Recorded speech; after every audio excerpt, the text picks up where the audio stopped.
Well, here's a great project that I got inspired to do here.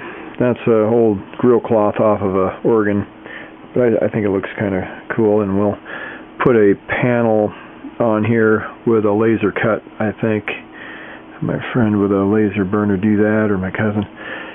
And I need to put some good finish on top after we maybe just do a little more sanding.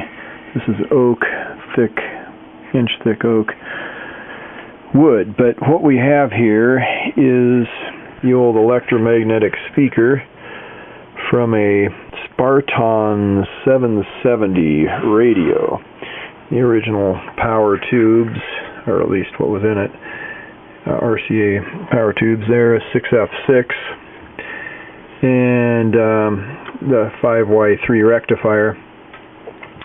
From there on, it's all redesigned. Everything is different. 6SN7 circuit doing the inverter and a pre-drive there out of a 6SL7, which is back here under the hood of a cover. And there's a switch, and you can put a 6SN7 in there, so it's got different resistances on the plates and the cathodes to make it more suitable for that. But this is a 6K6 tube from a Fender reverb circuit, the 63 Fender reverb, which is on the front end there with a 12AT7, 12X7, AT7, X7 there, and the output transformer for the reverb drive, and then the reverb connectors down there, which I've got a big tank I just put in a sleeve here and lay it aside for it so that it's isolated more, since you get otherwise some feedback a little bit, and sounds better that way, I think. Okay. Now, output transformers, of course, there for the actual amplifier, and we routed it so that you can slide the chassis out. Take a look inside here. It's cooking. I've used some of the old parts and some new ones. Somebody had added that capacitor, which still measured good ESR, so I just kept it and added a few of my own that were good measuring used ones there. And there's 100 back there, because I was initially having problems where I thought it was maybe needing more capacitance, but anyway, it's got plenty now. And yeah, those caps are for the preamp power supplies. But yeah, pull it out a little more. It's stuck.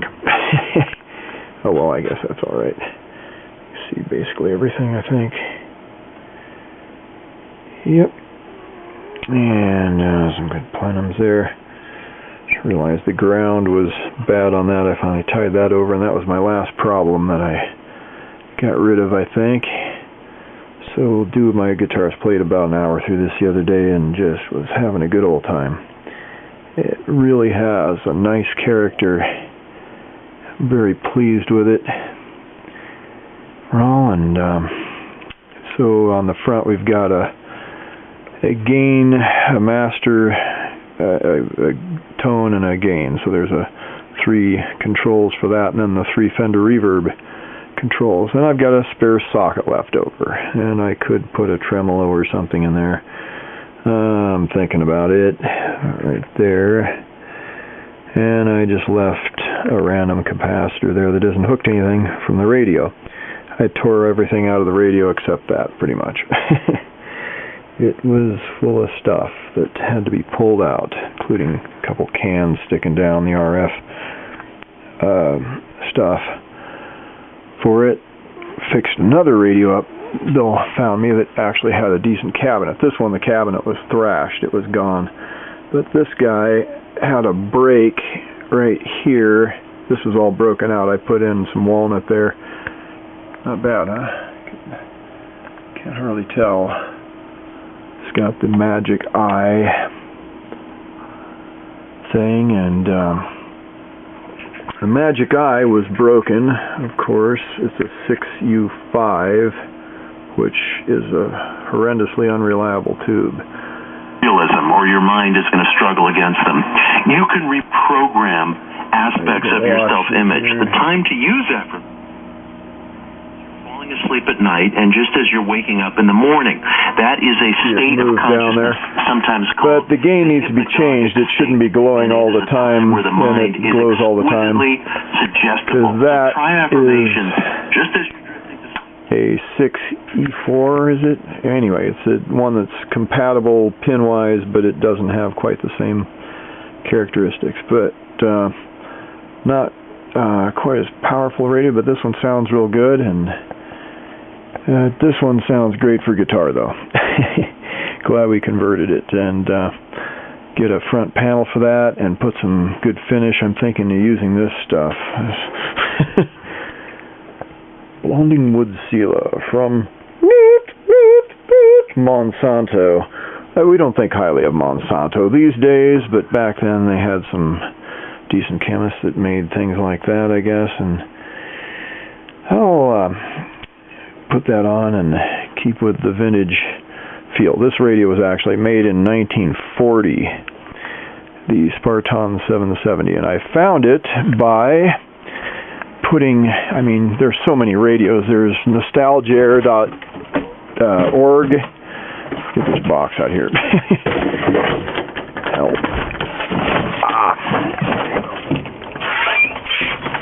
Get more room in the front door here. Don't let anybody in here until it's cleaned out a little bit, because I'll have to go outside to change my mind. Okay. So, this guy right here, I put in all those things. That's the original thing. Manual broadcast, automatic broadcast, television sound. I just put all those in with some quotes, and it turned up that radio. So that saved me a lot of looking, because usually the 6F6 tubes were actually used between 1936 and 38. Mostly in radios, and they started using more 6V6s and stuff, which is a fairly equivalent tube. These have just a little different character. So it's a very unique guitar amp now, because I've never seen one with 6F6 tubes. And so, yeah, got what else here? Changed very few things in the power amp. It's pretty much original. Put a trimmer for hum balance there, and anything else to note here? Yeah, not too much. There's the switch for the 6SN to 6SL7 option, and yeah, the 6SN7 gives a very clean kind of sound, and 6SL7 gives you a lot more gain, obviously. Yeah, if you look at the spec there, it's about a 20 versus, it's like a 12AU7 versus a 12AT7, and so yeah, with two stages of that, and just a tone control between them, and then a gain halfway between there too. Still don't know if I want to change the way I set that up, but yeah, it's mostly, this sounds great right now, so I'm just going to play with it for a while and use it for recording and stuff, because it's not so loud that it really hurts your ears, but it's plenty loud to feed into a mic and get a really good recording, I think. Anyway, yeah, that's the preface for that one. Live from the Ranos. On the beautiful Oregon coast, Bubby is testing out the new amplifying apparatus. Video. Yes, yes. Crazy man. Yeah. Tubes are glowing happily along.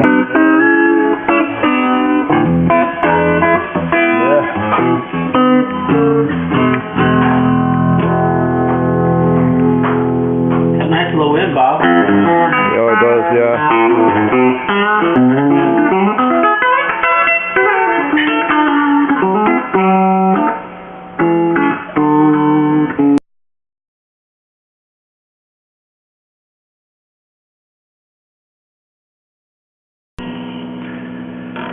Alright, let's show the sort of finalized product here. Just realized I had some broken wires on my reverb can. Boy, it sounds a lot better now. So here's kind of a light reverb. You can run the reverb course up to incredible dwell or turn it all the way down. Adjust the mix.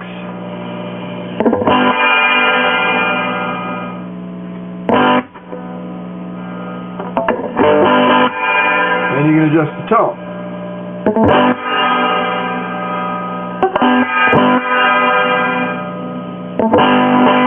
Of the reverb.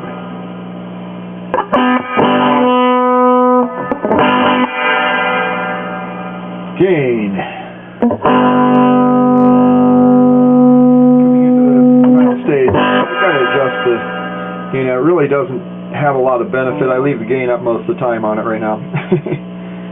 So it does give you a little better adjustment on the master when you want lower levels, but how often do I want it lower levels? Almost never.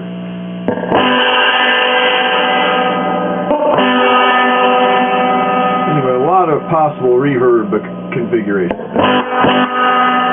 So here we go with the tone control is currently all the way up, and my gain, my tone on my guitar. Brightest pickup like that. Gain can get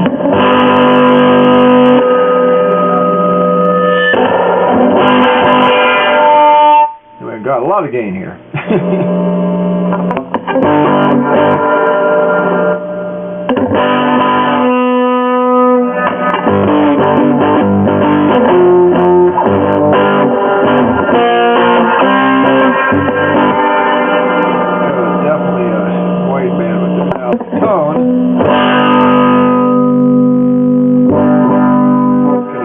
The highs pretty low. Then you can crank it up a lot more on the gain, of course. Bass, you get some kind of weird distortion. Sometimes if you get a, could be distortion, it's not doing it right now. I hope I fixed that, but I doubt it. I think it'll do it if I do the wrong thing with it.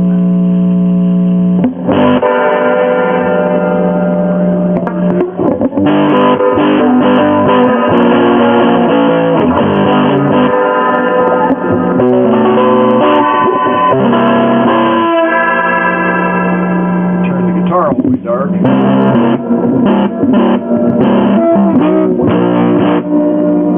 White down there. Tone range.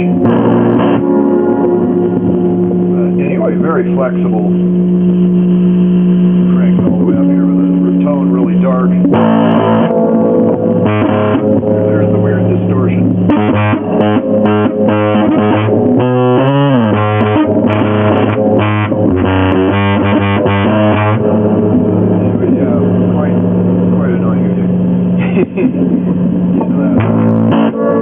Breaks up really strange.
get rid of a lot of the overdrive and just play the guitar without the amp. Done. Right about that. Oh yeah, that's it.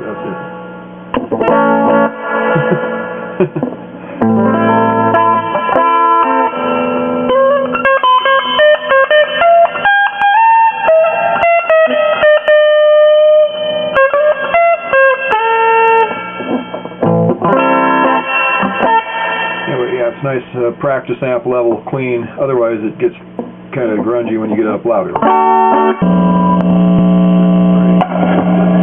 too bad right now. I got